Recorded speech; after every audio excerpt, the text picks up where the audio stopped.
So with the new procurement law, dapat hindi na nagkakaroon ng dahilan yung mga opisina na mag-circumvent kasi tinake into consideration na yon. Gusto namin na mapakita na because inayos namin yung procurement processes, ganito yung na-save namin. And dahil ganito yung na-save namin, itong na-save namin mapapapunta sa kung anong proyekto.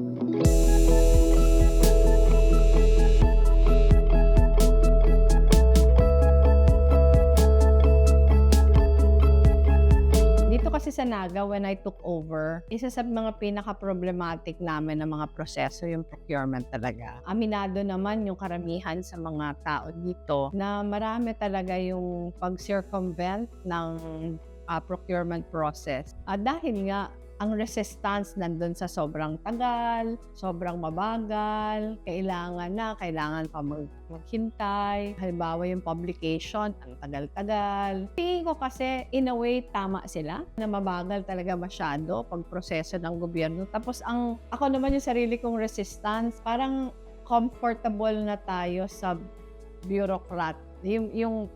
Yung bureaucracy na hindi nagdudulot na maganda. Meaning to say, kahit matagal, parang komportable na tayo dyan. Pero hindi natin na-realize na lalo natin kinocomplicate, lalo natin pinapatagal, lalong nai-incentivize yung mga offices na maghanap ng shortcuts. So, yung dinatnan ko dito ganyan, marami shortcuts na ginagawa. Yung procurement process na papaglaruan. So, nung dumating ako, ang ginawa kaagad namin, pinakauna, naglagay kami ng spending guidelines. Malaki yung impact, hindi na sa proseso, pero sa how we spend our money. Pinaka-vulnerable dito na pinaglalaruan talaga yung catering, yung mga pakain, yung mga meals. Yung ginastos ng city government for 2024, 48 million. Hindi pa yun buo kasi marami pa nagsisingil. Yung January to June na hindi pa ako nakaupo, 17 million yung nagastos.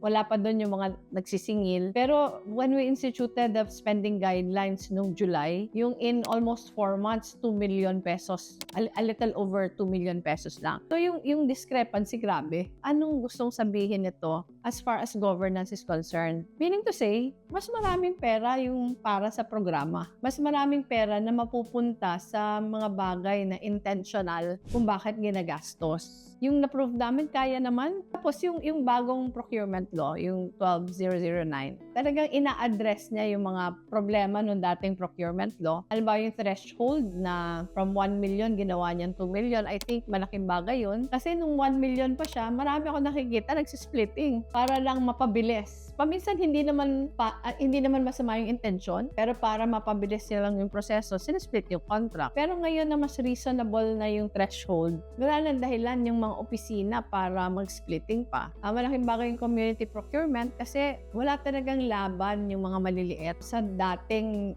procurement process natin.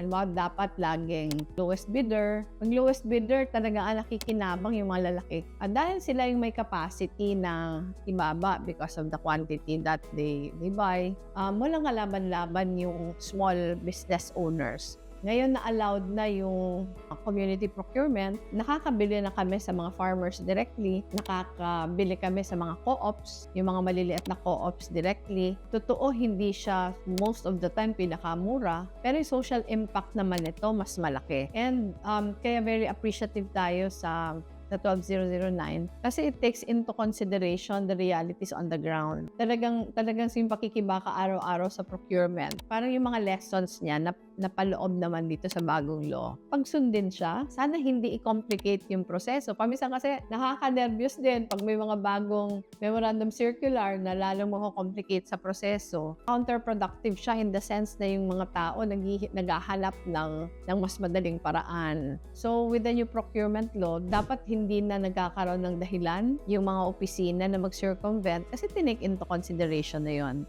Gusto naming mapakita, siguro at the end of this year, gusto namin na mapakita na because inayos namin yung procurement processes, ganito yung na-save namin. And dahil ganito yung na-save namin, itong na-save namin mapapapunta sa kung anong proyekto.